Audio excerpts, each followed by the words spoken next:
We begin with breaking news in Santa Ana. A pursuit ends in a crash. Then there was an officer-involved shooting at the scene. Desmond Shaw is live in Sky 2 overhead. Indeed, Suzanne and Peter, it was a short but violent pursuit here that started in Santa Ana. In Santa Ana PD, there was the handle on this, and it was all because of a traffic violation. Somewhere along First Street, the suspect took off, threw a gun out the window at the scene. This was the suspect's car, this late model red Camry right here. We're along Bolsa Avenue now. First Street turns into Bolsa, and it ended with a terrible crash here. A couple of people that were in this silver newer Camry had to be transported to the hospital. It ended, as you said, with an officer-involved shooting, and the suspect has been shot dead and at the scene. Another gun was also found at the scene, so still a lot of details to learn here, but an officer-involved shooting and a terrible ending here. The two people that were transported to a local hospital in unknown condition at Bolsa Avenue is going to be shut down for many hours between Newland and Magnolia for sure here as officers investigate what triggered all this. Live in Sky 2 overhead, I'm Desmond Shaw. Peter and Suzanne, I'll send it back to you now in the studio. All right, Desmond, thanks. Now a developing story. Rescuers are preparing to make a bold move to save the remaining boys trapped in a cave as time runs out. 4 survivors have been pulled out already alive. CBS 2's Christy Fajardo joins us now with more on the painstaking rescue effort. Everybody's focused on this story, Christy. Yeah, the world is watching. And now the Thai government says the same divers who carried out the successful phase 1 of the mission will go back in for phase 2, pulling out groups of 4 boys at a time. From Thailand, images of hope. This photo appears to show one of the 4 rescued teammates being taken to a helicopter. Ambulances took the others to local hospitals after they emerged from the caves where they'd been trapped for more than 2 weeks. You can't make a horror movie that would even compare. And I've been involved in cave rescue for 30 years, and I cannot even think of one that was this complicated. Officials are now gearing up for the second phase of the operation, but say it could be up to 4 days before the other 9 teammates are all rescued. And they could get some high-tech help. Billionaire Elon Musk tweeted out this footage of a kid-sized submarine being tested at the pool at Palisades Charter High School. Divers pulled it through tight spaces, simulating the mountain caves where the boys are trapped. On Sunday night, Musk said the sub was already on a plane bound for Thailand.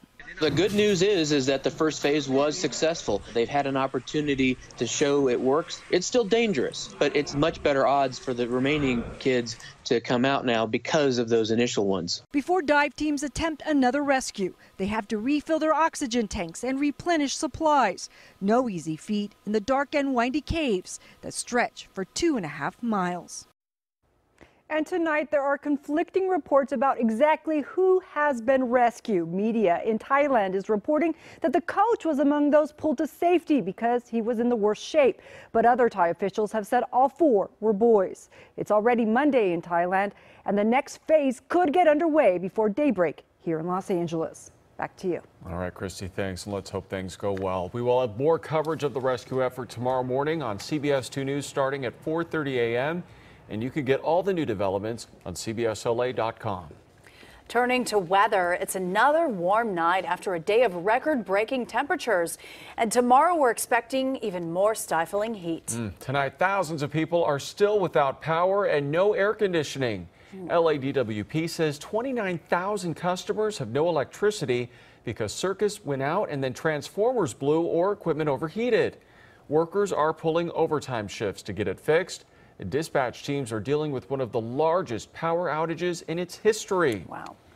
Well, let's bring in CBS 2 meteorologist Amber Lee, who's tracking the temperatures tonight and some thunderstorms too, Amber? That's right, Suzanne. Peter, we are looking at another day of record heat, but not quite as brutal as what we were dealing with on Friday or Saturday. So you can see these are the cities that broke and also tied records. So Oxnard and Camarillo broke old records set just last year. So you can see they came in at 91 and 92. Downtown LA and Santa Ana tied old records. But then temperature-wise, it was still very hot, and we are slowly cooling down. We are just now finally getting down into the 70s and 80s. Earlier, within the last hour, we still had temperatures in the low 90s in some areas like San Bernardino. 82 right now for Burbank, 82 also for Ontario, 76 for downtown LA, 85 for Lancaster, and we're looking at mid-70s for Camarillo, mid-70s also near LAX, the airport. We do have a lot of that monsoon moisture we've been tracking. It did trigger some isolated thunderstorms and showers earlier this afternoon. We saw a lot more of it yesterday. Get ready for much more of that increased humidity as we start the week off. I'll let you know how long this is going to stick around, what it means as we head into the afternoon, and then when the cooler air will actually start to invade Southern California. Back to you. A lot going on, Amber. Thanks. Former NFL player Brandon Browner has been arrested for allegedly assaulting an ex-girlfriend in her Laverne home. CBS 2's Brittany Hopper has the latest. Laverne police officers were at the former NFL player's home today. Meanwhile, his neighbors tell me they're surprised that this happened. 33-year-old former NFL player Brandon Browner is facing serious charges after he was arrested Sunday morning. Laverne police say Browner broke into a woman's home through a locked window, and when she tried to run away, he forced her back into the home. Police say Browner physically harmed the woman and threatened to kill her. Police say Browner and the woman had a previous relationship and that he has been arrested for domestic violence in the past. Sunday evening, Laverne police were searching Browner's Pomona home. Neighbors say off camera that Browner usually keeps to himself and is quiet. Head out of there or try to. This is not Browner's first run-in with the law. In fact, it's at least his fourth in the last year for charges including drugs, assault, and making criminal threats. He last played in the NFL in 2015 with the Saints after winning Super Bowls in the previous 2 seasons with the Patriots and Seahawks. Police say he took off after officers were called, and he took with him the woman's $20,000 Rolex watch. He was later arrested and charged with kidnapping, burglary, and other charges. Laverne police say that they will be holding a news conference Monday morning at 9 a.m. to provide some more information. In Laverne, Brittany Hopper, CBS 2 News. Thanks, Brittany. An Army soldier from Southgate has been killed in Afghanistan. Corporal Joseph Maciel died yesterday from an apparent insider attack. The Taliban says an Afghan soldier fired on U.S. troops in the Uruzgan province. The incident is now under investigation. The Newport Beach Police Department is getting a lot of new attention on a cold case using Twitter. Over the weekend, police posted a series of tweets about Linda O'Keefe. The 11-year-old girl was murdered in Newport Beach on July 6, 1973. The tweets tell her story from her perspective of how she left school and got into a van and then was found dead the next day. The story ends with a sketch of the man driving that van and then new computer images created using DNA from the scene of what the man looked like in 1973 and what he could look like now. They're hoping it leads to new clues that could solve the crime. The best possible outcome to the search for a missing girl from the San Fernando Valley. She's been found and she's alive and well. The 13-year-old girl is from Van Nuys, but there's a bizarre story behind her disappearance. Her mother told police she befriended a transient at an area bus station. Police have identified that transient as Michael Stewart. Stewart and the girl then vanished after Stewart told her mother he was running errands. My major concern is my daughter. Her life. I love my daughter. She's my only daughter. And I miss her. I haven't gotten any sleep the whole night since she left. I got so worried. Her daughter's home, but police say Stewart is still at large and stole the family vehicle, a red Nissan Pathfinder. The license plate is 8CHH187. Starting tomorrow, California will begin group trials for people charged with entering the country illegally. That's the norm in other southwestern states, but California had been holding out.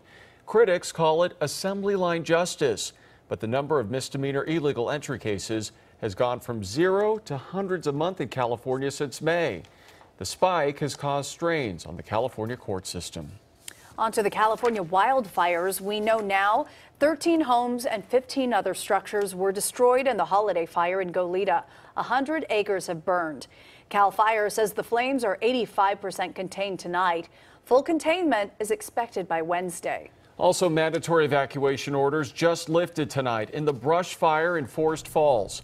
The small community is in the mountains east of San Bernardino. Nearly 1,200 acres have already burned, and officials say the fire is only 5% contained. A Laker controversy coming up. A LeBron mural defaced after a social media challenge. We have security video of the vandal in action. Plus, I'm getting very close to making a final decision. President Trump expected to announce his choice for the next Supreme Court justice in less than 24 hours.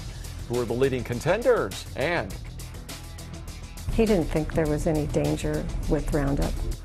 A court case that could affect millions of people. The battle over the safety of a popular weed killer. And a live look with our LAX camera, from dangerous heat to increasing humidity. I'll tell you what's in store as we start the week. Hi, I'm Erica Olson, and I'm off to a cool place that wouldn't be made possible without people in STEAM careers. Today, I'm off to talk to Otto Benedict and learn how STEAM shaped the new home of LAFC. So it starts with the architects, and from there it goes into the engineers. We have so much technology and so much math and science in this building that we see every day.